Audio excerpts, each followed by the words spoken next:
우리가 각자의 맡은 그런 게 있는 것 같아요. 옛날에 전쟁터 나가면은 막 뛰어가가지고 총 쏘고 총 맞고 막 죽고 가가지고 적들을 무찌르고 그런 사람도 있고, 뒤에서 무슨 사령관 같은 사람 작전도 짜고 뭐 세계적인 선교 전략 뭐 이런 것도 하고 이런 분도 있고 이렇게 했지만은, 저는 총 들고 뛰어가는 사람 되고 싶어요. 할렐루야. 그래서 한 분 한 분 그 앞에 가서 총 들고 뛰어가니까 뭐 총 맞을 때도 있고 이렇잖아요. 또 아플 때도 있고. 근데 우리가 만약 이기게 되면은 하나님 나라에 제일 먼저 들어갈 수 있는 사람이 맨 앞에 뛰어가는 사람 같아요. 이게 자화자찬도 아니고. 근데 저는 대단한 작전 이런 거보다 그런 거 하고 싶어요. 하나님이 총알을 맨날 나눠주시는, 신경 써서 나눠주시고 또 총알 받고 그 총 쏘고 이런 사람이 되고 싶습니다. 하나님이 신비하신 것 같습니다. 내가 이해할 수 없잖아요. 신비하니까 이해를 못한다 그러면은, 이해를 못하는 하나님을 내가 그냥 무작정 믿는가? 그건 아닌 것 같아요. 하나님이 신비인가 아닌가, 평이한 질문 같지만은 좀 중요한 질문이거든요. 하나님이 신비하다는 거는 세상 법칙과 다르기 때문에 신비하다는 거죠. 세상 법칙은 없는 데서 야 뭐 나와라 이러면 안 나오는데, 하나님의 법칙은 없는 데서 나와라 이러면 나오거든요. 세상의 눈으로 보면은 너무 신비한 거죠. 와, 신기하다. 그런데 하나님 법칙 안에서 바라볼 때는 그게 정상이죠, 사실은. 그러니까 내가 하나님의 법을 이해할 때 하나님의 신비가 지정이라고 그러잖아요. 나의 지식이랄지 나의 감정이랄지 나의 의, 이런 거에 이해가 되는 거죠. 눈에 보이지 않는 믿음으로 하나님 안에 들어갈 때 1km 들어갔냐 10km 들어갔냐, 더 들어가면 들어갈수록 하나님의 신비가, 아, 이래서 하나님의 신비구나 라는 것이 이해가 되는 것입니다. 이해가 되니까 믿음이 더 생기겠죠. 이거 당연하지. 옛날에는 이게 될까 안 될까 그런 거 모르잖아요. 예를 들어서 잘은 모르겠습니다만 국자 같은 거 있잖아요. 이렇게 뭐 소다하고 이렇게 설탕 이렇게 해가지고 이거 되나 안 되나 한 번 두 번 되다 보면은 된다 확실하게 믿음이 더 오거든요. 그 다음에는 그거 말고 또 다른 거 더 하겠죠. 그죠? 하나님 뜻 안에 들어갈 때 하나님이 희한하게 하시는 하나님의 법칙이 우리에게는 너무 당연하다.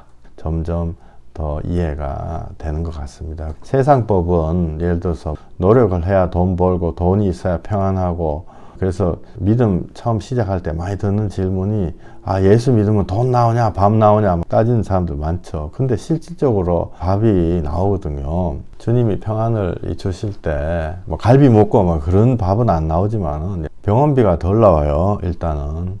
그리고 마음에 평안이 오면은 좋은 생각이 나서 머리가 맑아지죠.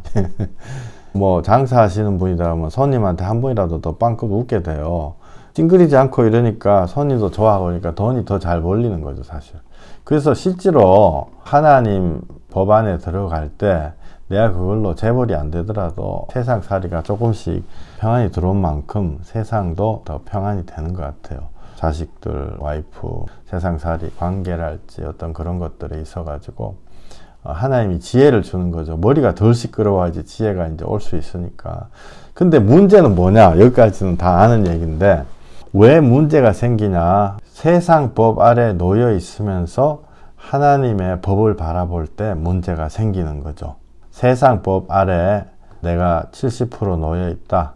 그런데 하나님의 법의 희한한 그런 신비한 오묘한 거를 이렇게 바라볼 때, 바라보면 볼수록 더 갈등 상황이 있는 거죠. 왜? 나는 세상 법에 있는데 하나님의 과시를 바랄 때, 최근에 한국의 주식 비트코인 큰일이 났나 봐요. 비트코인이 나를 계속 망치질 하거든요. 하루에도 한 번씩 막 망치로 때리거든요. 근데 내가 정작 원하는 거는 마음의 평안을 원해요. 내 발은 비트코인 위에 딱 서가지고 비트코인이 막 때리고 찌르고 이러는데 세상 마귀들이죠. 근데 내 마음은 하나님의 평안을 바란다. 그럴 때 이제 문제가 생겨요. 세상 법 아래에서 빠져나와야지 하나님의 법 안에 들어가고 하나님의 법이 이해도 되고 그게 실제로 내한테 작동도 되고 세상 법칙에서 10원만큼 더 나온 만큼 10원만큼의 하나님의 평안이 오는 거죠. 성경에서 하나님의 큰 뜻을 봐야 되는 것입니다. 그거는 예수 그리스도입니다. 두말하면 잔소리죠. 성경은 예수 그리스도, 성경 전체에서 한 목소리로 증언하는 게 예수 그리스도.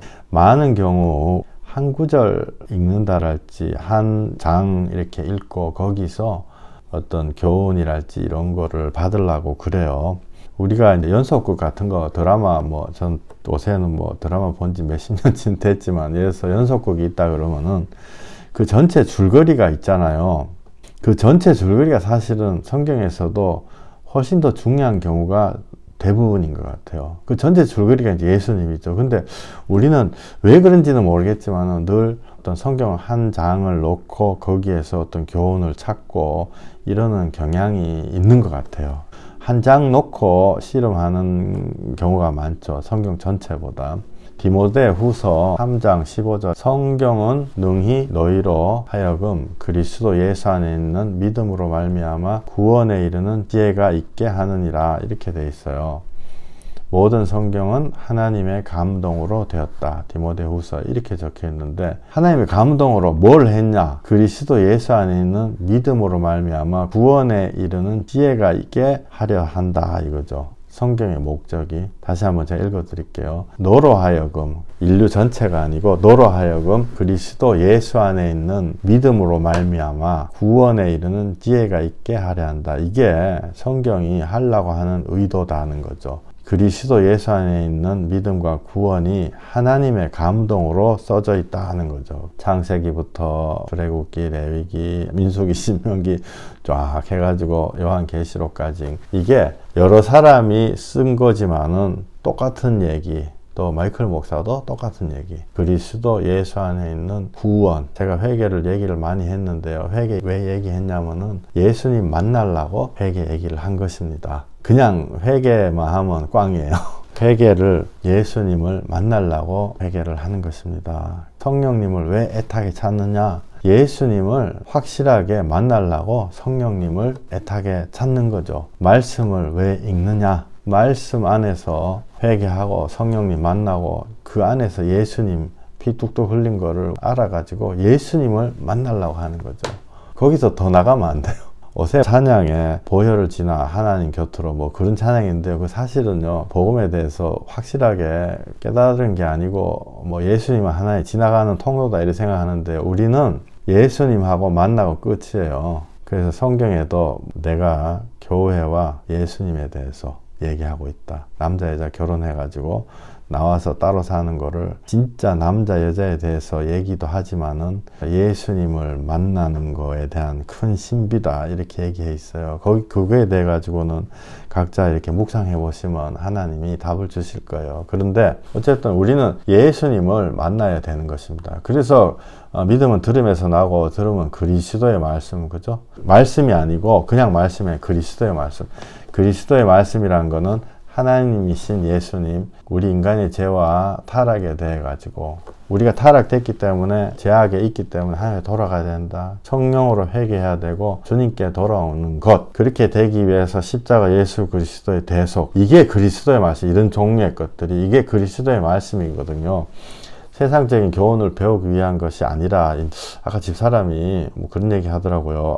이렇게 말씀은 쉽게 하자고 우리가 옛날에 다짐한 게 있거든요.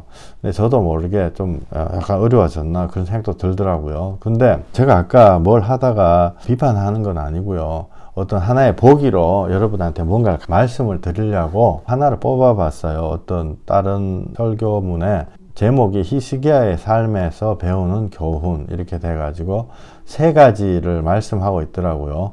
1번 모든 위기를 기도로 극복한다. 2번 언행이 지혜롭지 못하면 안 된다. 3번 타락한 어머니의 영향을 받았는데 그거를 이겨내야 된다. 이런 게 이제 설교였거든요. 제가 이 말씀을 왜 드리냐면은 이 말씀이 잘못됐다가 아니라 이런 말씀이 우리한테는 굉장히 위험해요.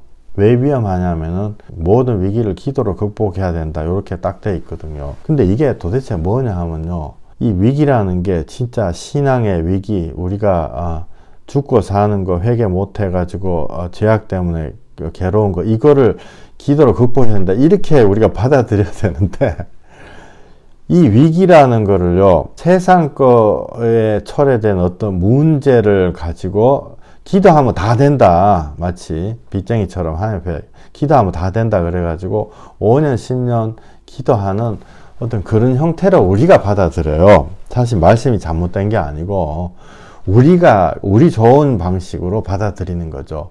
그거는 십자가가 아니거든요. 어떤 위기인가에 성상, 사업이다, 학업이다.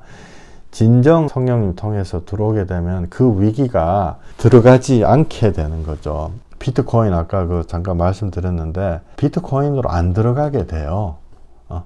그 안에 미리 안 들어가게 된다고요. 우리가 성화가 돼가지고 죄악에 꼬부라진 것들이 다 펴졌으면은 옛날에는 100m 달리기 하면 100번 자빠졌다 이러면 이제는 100m 달리기 하면 한 번, 두 번밖에 안 자빠지는 거거든요.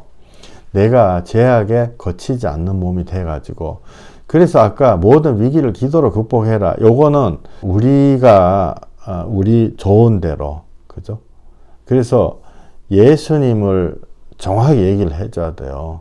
그러니까 이런 식으로 위기를 기도로 극복해라 이런 게 아니고, 아까 2번에 언행이 지혜롭지 못해서 히스기야가 고생했다. 예수님으로 거듭나고 주님 안에 들어가지고 내가 새까만 죄인에 불과한데 내가 뭐 잘났다고 뭐 잘난 척하고 어려운 말 쓰고 이렇게 할 수 없다는 거죠.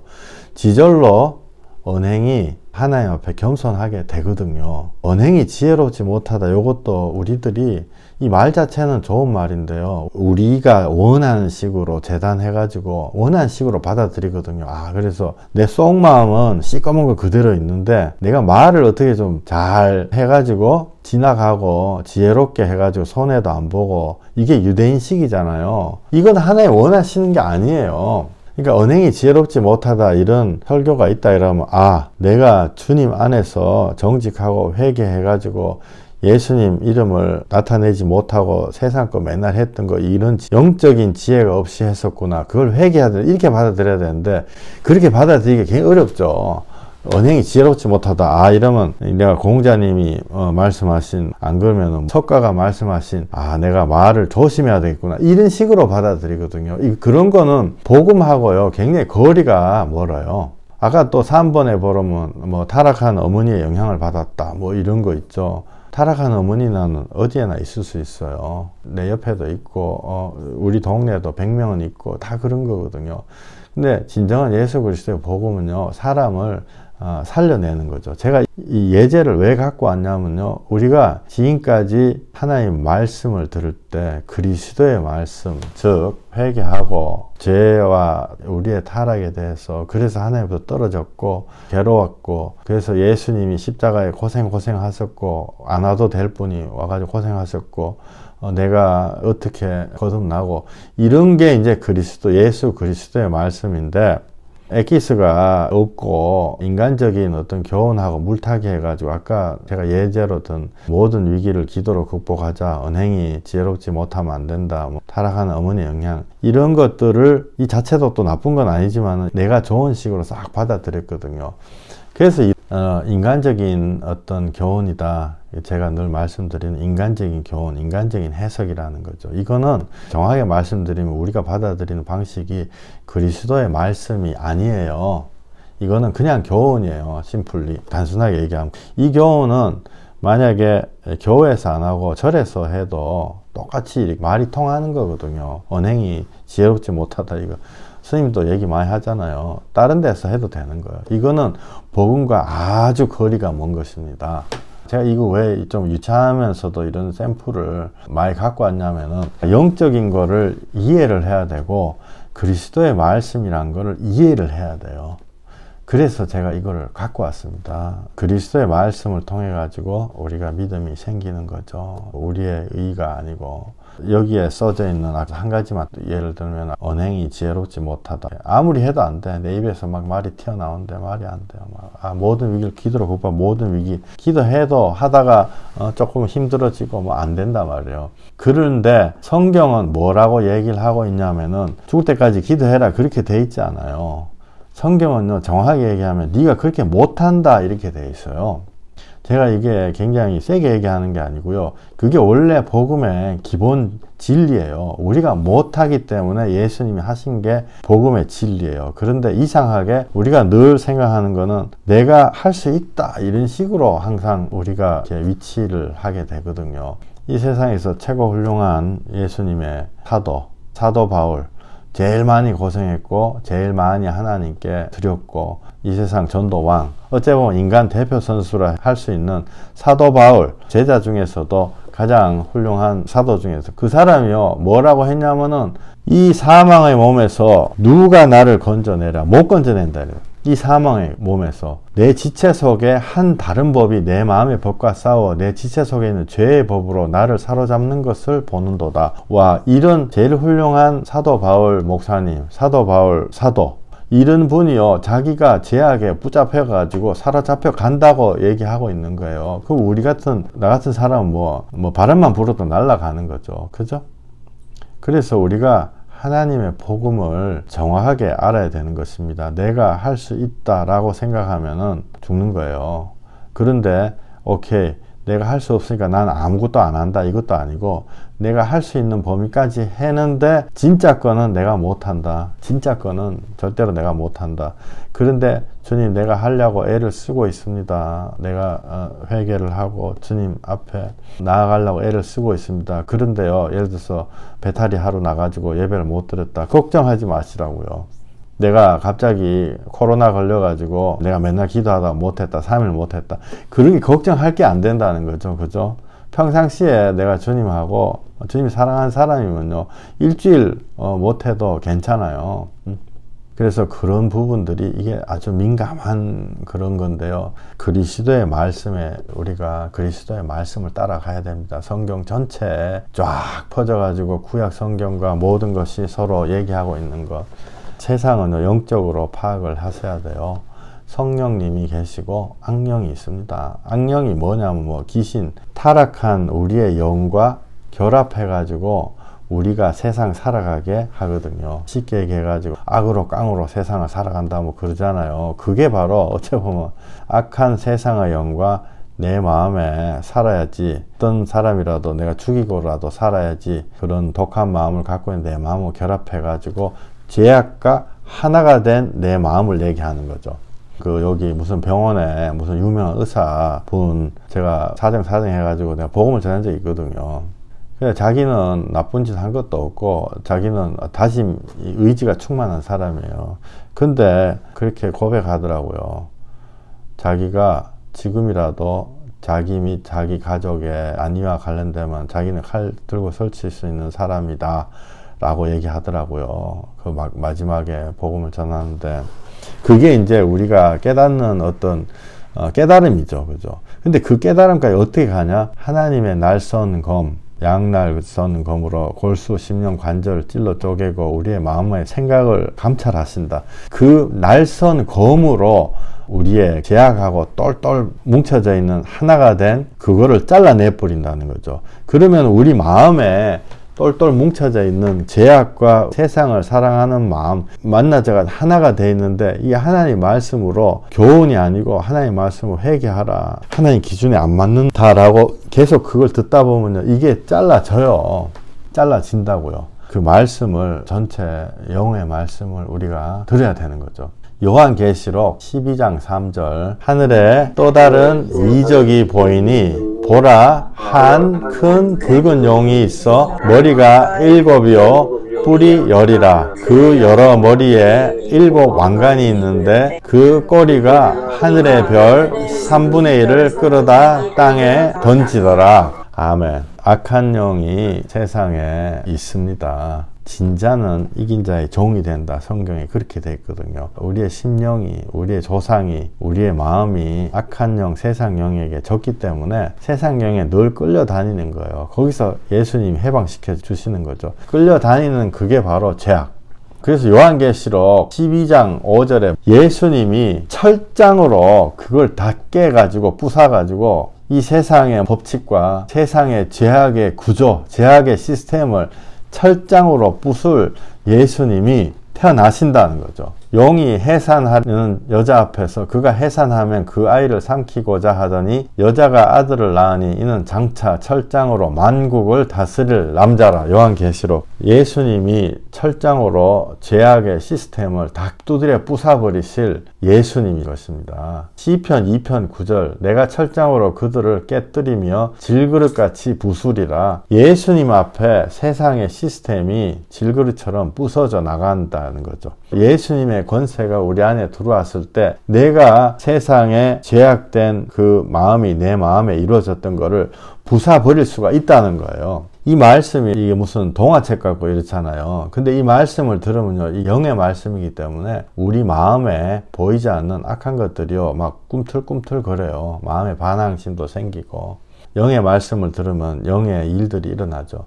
그래서 요한계시록 12장 6절 그 여자가 도망하며 거기서 1260일 동안 그를 양육하기 위하여 하나님께서 예비하신 곳이 있더라. 요한계시록은 성경책 맨 끝에 나오는 건데요. 성경책 저 앞에 수천 년 전에 나온 얘기를 또 하고 있는 거죠. 예수님 태어났을 때 이 세상이 예수님을 집어삼키려고 죽이려고 해가지고 헤롯 왕이 예수님 못 찾으니까 예수님 비슷한 나이 또래 2살 밑으로 애들 다 죽여버려요. 혹시 모르셨으면은 마태복음 2장 13절에 주의 사자가 요셉에게 현몽하여 이르되 헤롯이 아기를 찾아 죽이려 하니 일어나 아기와 그의 어머니를 데리고 애굽으로 피하여 내가 내게 이르기까지 거기 있으라.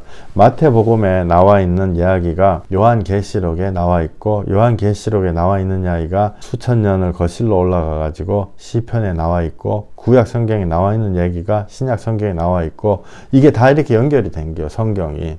그래서 우리가 성경을 한 장만 보고 하나님이 얼마나 크십니까? 성경 전체 예수님에 대한 얘기가 다 나오는 거죠.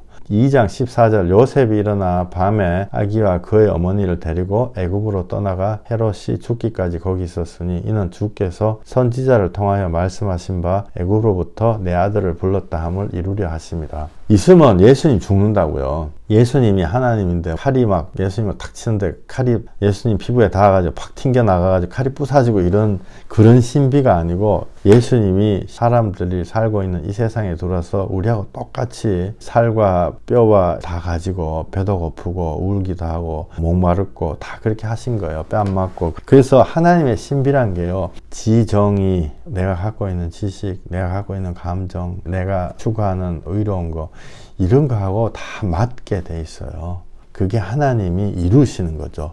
그래서 우리가 소망을 가질 수 있는 거거든요.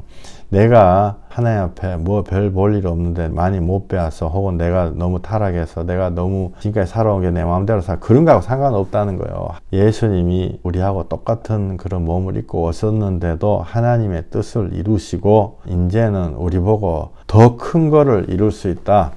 이렇게 말씀을 하시는 거거든요. 마태복음 2장 16절 헤롯이 베들레헴과 그 모든 지경 안에 있는 사내 아이들 그때를 기준으로 하여 2살부터 그 아래로 다 죽이니 2장 19절 헤롯이 죽은 후에 주의 사자가 애굽에서 요셉에게 현몽하여 이르되 헤롯이 죽어버렸어요. 정말 얼마나 악하냐고요. 애들 무슨 죄가 있다고 2살 이하 아이를 다 죽여버리는 이런 악마들이 항상 나타나요. 악마들이. 그러나 하나님의 영이 우리를 지켜주신.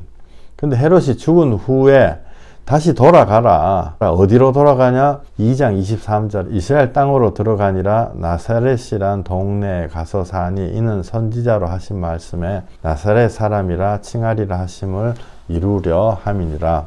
계속 선지자로 하신 말씀, 선지자로 하신 말씀 이런 말씀이 자꾸 나오잖아요. 이 말이 수천 년 전에 이미 얘기하셨다는 거죠. 수천 년 전에 예수님이 이렇게 하실 것이고 이렇게 고생하실 것이고 이거를 이미 다 얘기해 놓으셨기 때문에 그래서 예수님이 나를 구원하시는 거예요. 다 이루셨기 때문에 또 다른 말씀 하나님이 나에게 주신 자는 내가 하나도 놓치지 않으리라. 말씀하신 그 말씀이 여러분한테 해당되는 거죠. 나한테도 해당되는 거고 마태복음 2장 23절 나사렛에 가서 산다. 미가서 5장 2절에 보면 베들레헴 에브라다야 너는 유다 족속 중에 작을지라도 이스라엘 다스릴 자가 내게서 내게로 나올 것이라. 베들레헴 에브라다 여기에 나사렛 해가지고 여기서 예수님 나온다는 거예요. 미가서 우리 잘 안 읽어보죠. 근데 많은 성경이 서로 살아있는 것처럼 다 예수님 다 얘기하고 있어요. 하나님의 큰 계획, 책 한 권 전체가요, 다 예수님 얘기하고 있거든요. 어떤 한 장 한 장 안에서 의미를 찾으려고 애를 쓰는 우리가 하나님의 크신 계획으로 보면 얼마나 작은 인생들이냐는 거죠. 그러니까 하나님의 진짜 우리한테 말씀하시는 줄거리를 알아야 되는데, 미가서 5장 1절 그들이 우리를 애워쌌으니 막대기로 이스라엘 재판자의 뺨을 치리로다. 5장 2절 베들레헴 에브라다야 너는 유다 족속 중에 작을지라도 이스라엘 다스릴 자가 내게서 내게로 나올 것이라. 그의 근본은 상고의 영혼에 있느니라. 이렇게 돼 있어요. 미가서도 예수님 오시기 전 700년 전 그 정도에 쓰인 거죠. 그러니까 지금으로 치면 막 삼국시대 뭐 이럴 때 마이클 목사에 대해가지고 뭐라 써놓은 거예요. 안 그러면 고려 뭐 이럴 때. 이스라엘 재판자의 뺨을 친다 이렇게 돼 있어요. 오랜 시간이 흐른 후에 마태복음 26장 67절에 이에 예수의 얼굴에 침 뱉으며 주먹으로 치고 어떤 사람은 손바닥으로 때리며 이렇게 돼 있어. 실제로 때렸다는 거죠. 이스라엘 재판자의 뺨을 때렸다. 새로운 대통령 한국에 취임했잖아요. 내가 그 사람 가가지고 뺨 때리는 거랑 마찬가지다는 거예요. 그거보다 훨씬 더 크죠. 때릴 수도 있죠, 사실은. 사람 대 사람이니까. 근데요, 이스라엘 재판자, 하나님의 뺨을 친다. 이에 예수의 얼굴에 침 뱉으며 주먹으로 치고 어떤 사람은 손바닥으로 때리며 하나님이 성경에서 예언해 놓은 것들이 다 일어나고 있다는 거죠. 이게 하나님의 큰 뜻. 아까 디모데후서 성경 안에 그리스도 예수 안에 있는 믿음으로 말미암아 구원에 이르는 지혜가 있다. 구원에 이르는 지혜가 뭐냐면 예수님이 나를 구원하러 오신 사람인지 어떻게 아냐고요. 성령님이 내 마음에 말씀해 주시면 확실하게 알아요. 그런데 그 전에 어떻게 아냐고요. 알 수가 없죠. 예수 몰몬경 뭐 있잖아요. 안 그러면 모슬렘 코란 뭐 그런 게 있는데 그게 구원자인지 어떻게 아냐고요. 근데 거기는요 어떻게 메시아가 온다는 거 안 써져 있어요. 그리고 불경에도요 어떻게 해가지고 구원자가 온다 이런 게 안 써져 있어요. 그러나 예수님은 태어날 때부터 베들레헴아 에브라다야 거기서부터 시작해가 어릴 때 죽을 뻔한 거부터 시작해가지고 마지막 십자가 올라가 어떻게 하실까지 구약 성경에 다 써져 있거든요. 하나하나 작은 까지 다 미가서 5장 1절 이스라엘 재판자의 뺨을 치리로다. 예수님이 뺨 맞는다고요. 이게 상식적으로 좀 안 맞잖아요. 부처가 있다 이러면 뺨을 맞는다 이런 거 없어요. 무슬림이 있다 뺨 맞는 거 없어요. 왜? 사람이 쓴 거기 때문에. 사람이 썼기 때문에 우상화 시켜가지고 절대로 자기네들의 메시아가 인간한테 뺨 맞고 이런 얘기 안 나온다고요. 그러나 예수님은 우리의 질고를 짊어지시려고 내가 뺨 맞아야 되는 그 뺨을 예수님이 대신 뺨을 맞으신단 말이에요. 그죠? 왜 예수님 뺨을 치는가? 이거 조금 이해하려고 한번 애를 써보세요. 뭐냐면요. 내가 만약에 사람이 인간이 예수님에 대해서 우상화 해가지고 뭘 썼다 이러면요. 예수님이 나의 대장이 어떻더니 성경책에 안 써놨을 거라고요. 근데 성경책에 써난 거예요. 실제로 사람들한테 뺨을 맞았기 때문에 하나님이 이게 말도 안 되는 얘기지만은 세상은 예수님을 원치 않습니다. 도리어 세상에 오지 마라. 왜? 세상에 왜 오지 마라? 악한 영들도 왜 벌써 나타나가지고 나를 괴롭게 하냐? 예수님한테 막 그런 식으로 얘기하잖아요. 왜 세상이 예수님의 뺨을 쳤느냐? 믿는 자들의 왕이 된 거. 그래서 아픈 사람을 혼쳐주고 문둥병자 혼쳐주고 귀신 쫓아준 게 뭐가 잘못됐냐고요. 그러나 세상은 예수님을 원치 않아요. 인간이 원치 않는 게 아니고 세상이 예수님을 원치 않아요. 세상의 영. 그러니까 예를 들어서 비트코인 뒤에 있는 영. 비트코인은 수천만 가지 중에 한 가지겠죠. 근데 비트코인 뒤에 있는 영이 예수님한테 우리가 비트코인 주인이 나가는 걸 원치 않는다고요. 그 똑같은 영이 철없는 사람의 손을 이용해가지고 예수님을 주먹으로 치는 거죠. 마태복음 20장 30절에 그 머리 위에 이는 유대인의 왕 예수라 쓴 죄패를 붙였더라. 예수님이 뭘 잘못했는데 뭐 어떻게 됐길래 유대인의 왕 믿는 자의 왕이라는 죄패를 붙였냐. 왜 죄패를 붙였냐. 세상은 예수님을 원치 않는다. 예수님의 구원의 복음을 세상은 거부한다는 거죠. 그래서 우리가 그 안에 점점점 들어오고 그 안에 순복하면 순복할수록 하나님의 신비가 우리한테는 점점점 더 이해가 되는 것입니다. 예수님의 구원의 복음을 세상은 거부한다. 그리고 우리는 거부 안 하냐 이렇게 생각하면 안 돼요. 우리도 거부를 해요. 우리도 회개 안 하려고 죄송해요. 회개를 80% 한 사람도 있고 50% 한 사람도 있고 뭐 30% 이거는 내가 아끼는 제약이야 이런 거 있거든요. 그렇기 때문에 그거 아끼는 세상을 아끼는 만큼 우리가 하나님을 거부를 하고 있는 거죠. 근데 예수님은 뭐라고 말씀하셨냐면은 세상이 자기를 미워한다는 걸 정확하게 말씀하셨어요. 요한복음 15장 18절에 세상이 너희를 미워하면 너희보다 먼저 나를 미워한 줄을 알라. 너희가 세상에 속하였으면 세상이 자기의 것을 사랑할 것이나 너희는 세상에 속한 자가 아니요 도리어 내가 너희를 세상에서 택하였기 때문에 세상이 너희를 미워하느니라. 세상에서 분리될 때 갖가지 현상들이 많이 일어납니다. 직장에서도 마찬가지고 동네에서도 마찬가지고 친구 사이에서도 마찬가지고 최근에 어떤 그 젊은 청년하고 한 달간 이제 같이 숙식하면서 매일 예배 드렸거든요. 좋은 결과가 온 것 같아요. 기도 제목을 성령님이 주시는 거죠. 근데 그 안에서 세상에 붙어져 있는 마음, 세상에 꽉 붙어져 가지고 하나로 딱 묶여 있는 이 마음을 성령님이 조명해 주셔가지고 그거를 말씀으로 잘라 주셔요. 그거를 자르지 않으면은 세상의 기준으로 가지고 하나님의 법을 보면요 그게 안 오거든요. 근데 우리가 항상 그거를 당연하다고 생각을 하죠. 나는 비트코인 하루 종일 투자를 하는데 내 마음에 평안이 오기를 바라는 거. 이거는 그 청년 얘기하는 게 아니고 우리 세상 그걸 끊어내면 끊어낸 만큼 하나님의 평강이 찾아오는 것입니다. 미가서 5장 3절 그러므로 여인이 해산하기까지 그들을 붙여 두시겠고 그 후에는 그의 형제 가운데 남은 자가 이스라엘 자손에게로 돌아오리니 그가 여호와의 능력과 그의 하나님 여호와의 이름의 위엄을 의지하고 서서 목축하니 우리 목자가 된다는 얘기죠. 그들이 거주할 것이라. 이제 그가 창대하여 땅끝까지 미치리라. 이 사람은 평강이 될 것이라. 기원전 700년 전에 써진 미가서 이 사람은 평강이 될 것이라. 이게 그 이전에 써진 이사야서 9장 6절에 한 아들을 우리에게 주신 바 되었는데 평강의 왕이라 할 것이라. 평강의 왕이라 할 것이라. 이 말씀하고 또 똑같은 구절인 것입니다. 평강의 왕이라.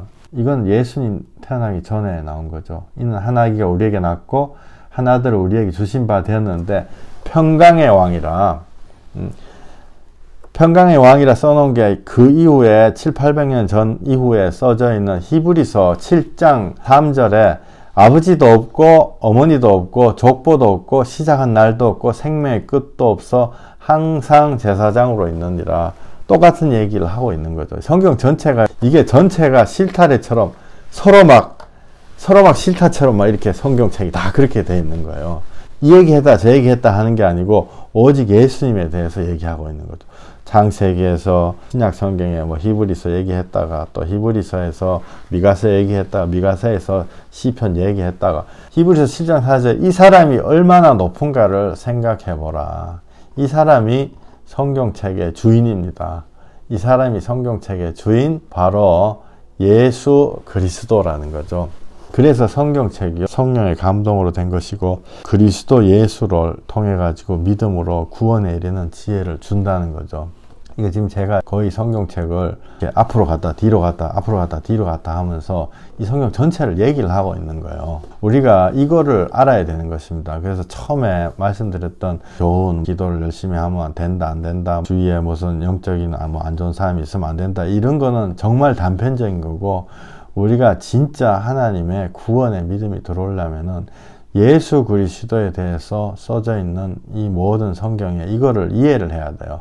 그러려면 최소한 성경을 한 번은 읽어야 되는 거죠. 이사야서 9장 4절, 이것도 예수님에 대한 얘기인데요. 이게 나를 위해서 예수님이 이렇게 하셨다 이렇게 생각하시고 우리가 한번 읽어봤으면 싶어요. 이는 그들이 무겁게 맨 몽에와 그들의 어깨의 채찍과 그 압제자의 막대기를 주께서 꺾으시되 미디안의 날과 같이 하셨음이니이다. 어지러이 싸우는 군인들이 신과 피 묻은 겉옷이 불에 섭같이 살라지리니 이는 한 아기가 우리에게 낳고 한 아들을 우리에게 주신 바 되었는데 그의 어깨에는 정사를 메었고 그의 이름은 기묘자라 모사라 전능하신 하나님이라 영존하시는 아버지라 평강의 왕이라 할 것임이니라. 아멘. 지금도 전쟁 치고 있지만은 전쟁이 피 묻은 옷이 불사절라 진다는 거죠. 성령님으로 예수님 오셨을 때 이 피 묻은 옷이 군인들의 싸우는 신발이 주님이 주시는 평강이 온다는 거죠. 예수님을 믿어야 되는 것입니다. 시편 2편 12절 그의 아들에게 입맞추라.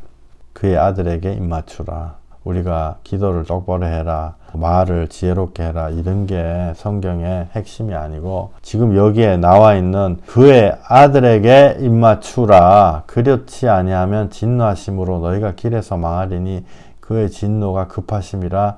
여호와께 피하는 모든 사람은 다 복이 있도다. 그의 아들의 입맞추라. 몇백 년, 몇천 년 왔다 갔다 하면서 성경이 계속 그 얘기하고 있는 거예요. 예수 그리스도에게 입맞추라. 그렇게 할 때 여호와께 피하는 모든 사람은 다 복이 있도다. 여호와께 피해라는 거죠. 여호와께 뭘 피하냐? 죄 지은 사람은 여호와께 피해라. 죄 지은 사람은 여호와께 피해라. 나는 죄 없는데요. 그러면은 큰일 나는 거예요. 민수기 35장 11절 너희를 위하여 도망가는 어떤 성, 도피성, 도망성을 정하여 그리로 피하게 하라. 민수기 35장만 딱 읽어보면요. 이게 뭐지? 뭔가 도피성이란 거를, 도피성 말도 어렵죠. 도피성이란 거 만들어 놨나 보다. 그게 아니다. 그 도피성이 바로 또한 예수님을 가리키는 거죠. 민수기 35장 11절 너희를 위하여 성읍을 도피성으로 정하여 그리로 피하게 하라. 피를 보복하는 자의 손에서 살인자를 건져내어 그가 피하였던 도피성으로 돌려보낼 것이요 그는 거룩한 기름 부음을 받은 대제사장이 죽기까지 거기 거주할 것이니라. 이는 살인자가 대제사장이 죽기까지 그 도피성에 머물러야 할 것입니다. 대제사장이 죽은 후에는 그 살인자가 자기 소유의 땅으로 돌아갈 수 있느니라. 아멘. 그 도피성, 도망가는 대로 피해라고 한다는 거죠. 그럴 때 피를 보복하는 살인자, 요거 뭐냐면요, 요게 마귀애들이에요. 살인자, 우리한테 보복한다는 거예요. 율법을 가지고 우리한테 보복하는, 너 잘못했지? 마음속으로 간음했지? 너 진짜로도 간음했지?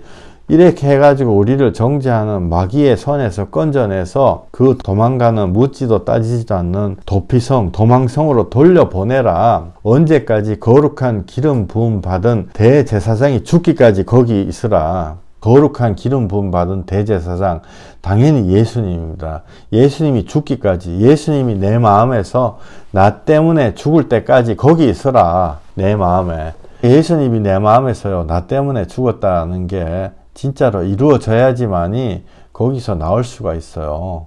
예수님이 나 때문에 죽었구나 라는 게, 그래야지 죄악에서 성령님을 통해서 예수 그리스도를 붙잡고, 아, 예수님이 나 때문에 십자가에 죽었구나, 그것이 진정한 기름 부음 받은 거고, 그게 거듭난 거죠. 이 민수기는 인류 역사 거의 시초에 써져 있는 책이에요. 3000년, 4000년 전에 써졌단 말이에요. 거기에 이미 예수님에 대해서 기름 부음 받은 자, 대제사장이 죽기까지 거주할 것이라, 이거만큼 정확한 복음이 어딨냐고요. 성경 전체에서 예수님이 주인공이죠. 그 이후에 몇천 년 이후에 또 써져 있는 이사야서 10장 27절은 그 멍에는 기름 부음으로 인해 부러지리라. 할렐루야. 그날에 그의 짐이 내 어깨에서 제해지고 없어진다는, 그의 멍에가 내 목에서 제해질 것이요. 우리가요, 소 알죠? 소 목에 요크라 그러잖아요. 몽에 나무로 해가지고 소 등에다 올려놓고 평생을 끌어야 되는, 그게 어깨에서 부러진다는 게, 기름 부음으로 인해서 부러진다. 기름 부음으로, 성령님의 기름 부음으로 내가 세상에서 해방될 줄을 믿습니다. 아멘. 성령님의 기름 부음으로 세상에 몽의 짐이 내 어깨에서 부러진 줄 믿습니다. 그래서 민수기 35장 28절, 대제사장이 예수님이 내 마음에서 죽은 후에는 그 살인자가 자기 소유의 땅으로 돌아갈 수 있다. 하나님 나라에 평안으로 들어갈 수 있다는 거죠. 레위기 26장 13절에 나는 너희를 애굽 땅에서 인도해 내어 그들에게 종된 것을 면하게 한 너희 하나님 여호와니라. 내가 너희 멍에에 빗장을 부수고 너희를 바로 서서 걷게 하였느니라. 하나님이 우리의 인생에 멍에를 부수는 것입니다. 언제 부수냐? 내가 하나님 앞에 뭘 잘 해가지고, 사업을 잘 해가지고 하나님 앞에 영광을 돌리고 대통령이 돼서 영광을 돌리고 그럴 때 되는 게 아니고, 성령님의 기름 부으심으로 내 마음에서 예수님이 진짜 죽을 때 내 마음에서 예수 그리스도 십자가 달리신 게 나 때문에 그렇게 됐다. 예수님이 나 때문에 라고 해가지고 그 기름 부음이 왔을 때 세상의 것이, 세상의 몽해가 다 부사지는 것입니다. 하나님의 구원의 진리이고 요게 그리스도의 말씀이고 요게 성경 전체에 관통되고 있는 이야기예요. 그래서 세상은요, 이 이야기 왠지 이상하게 만들어가지고 얘기 못하게 하거든요. 세상이 예수님을 미워하고 뭔가 다른 걸로 자꾸 다른 걸로 우리 입에다가 넣어주는 거죠. 얼마 전에도 어떤 그 젊은 분 한 분 계셨는데 옛날에 예언을 받았대요. 예언을 받았는데 그 예언이 너무너무 세상적인 예언이라 돈도 벌고 또 너무너무 세상적인 걸 어떤 목사님이 정확하게 예언을 해주셨대요. 그 듣기엔 너무너무 기분 좋죠. 근데 그 예언 붙잡고 정말 인생이 거의 망가질 뻔했었어요. 우리 같이 기도하면서 토해내고, 그게 아니다. 하나님의 예언은 이미 성경에 다 나와 있다.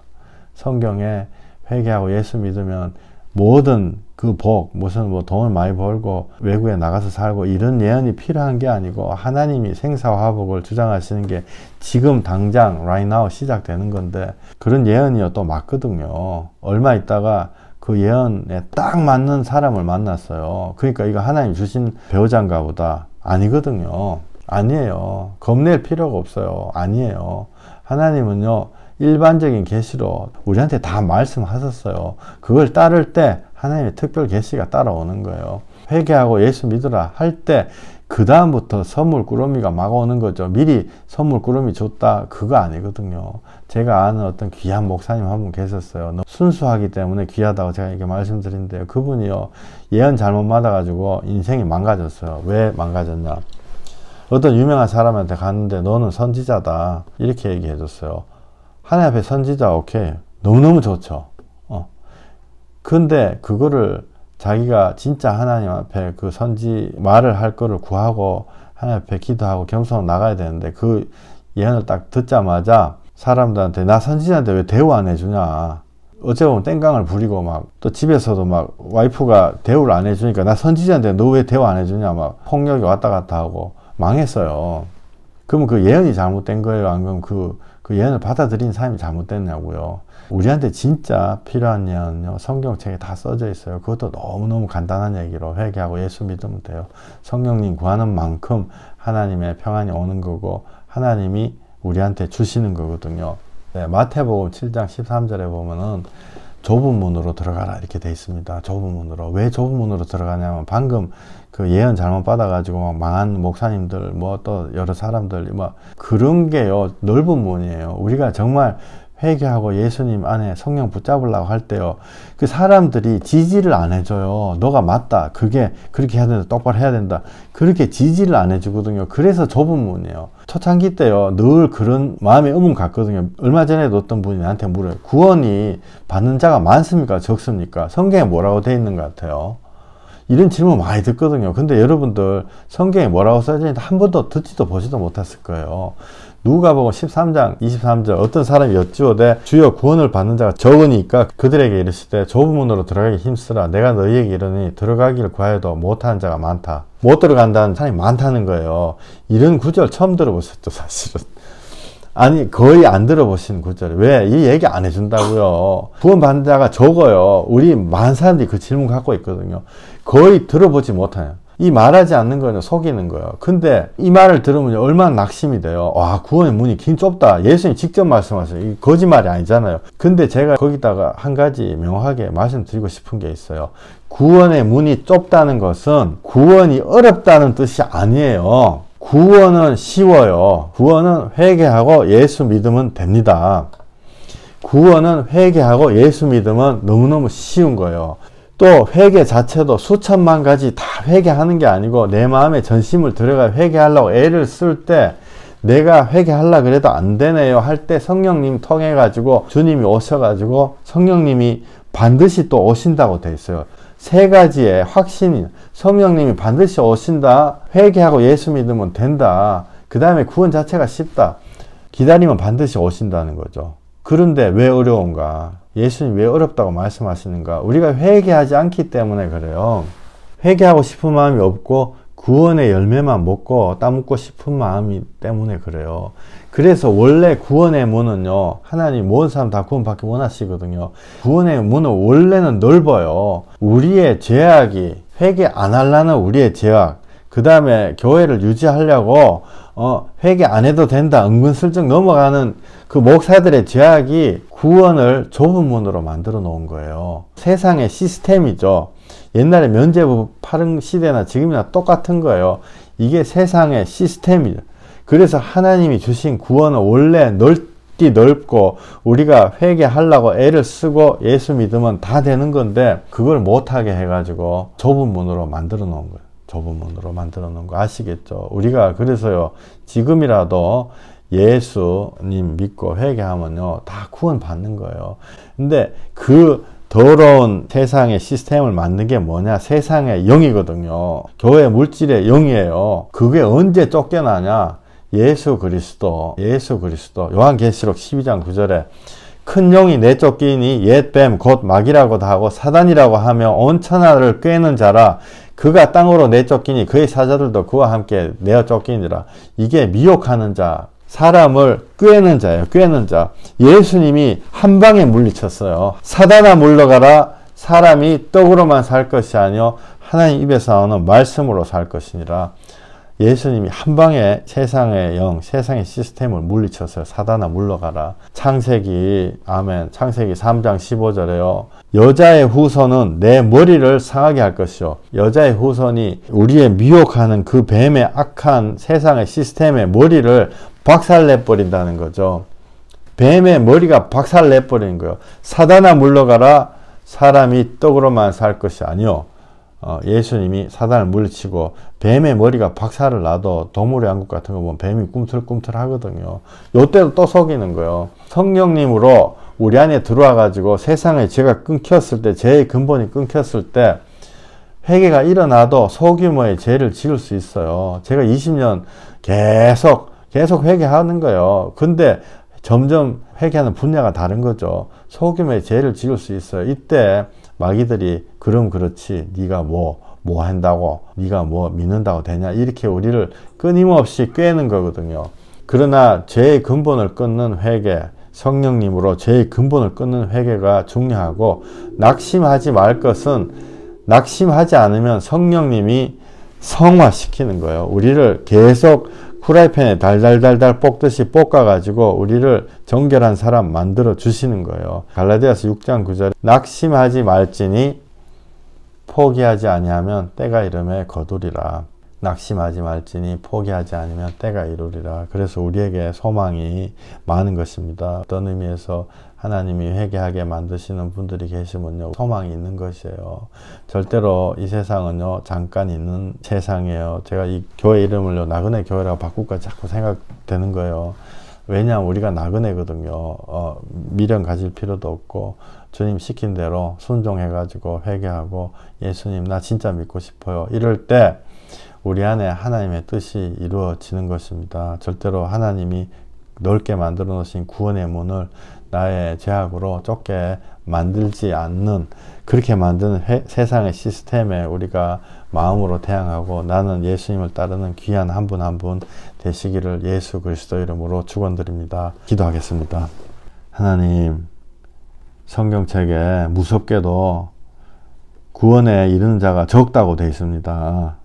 주님, 많은 자가 못 들어간다고 되어 있습니다.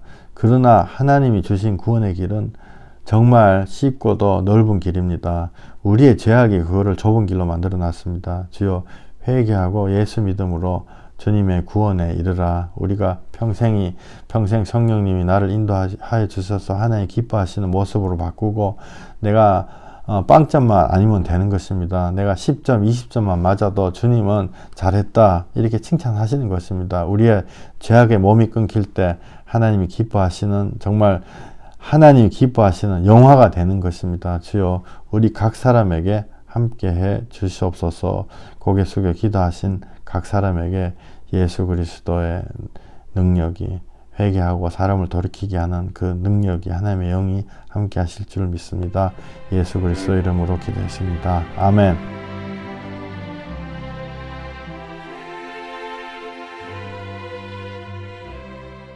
안녕하세요. 무료로 책을 드립니다. 7천만 명의 사람들이 자신의 목숨으로 증거했던 예수님에 대해서 인생에서 꼭 한번 알아보시기 부탁드립니다. 숨어있는 조건은 아무것도 없이 그냥 보내드립니다.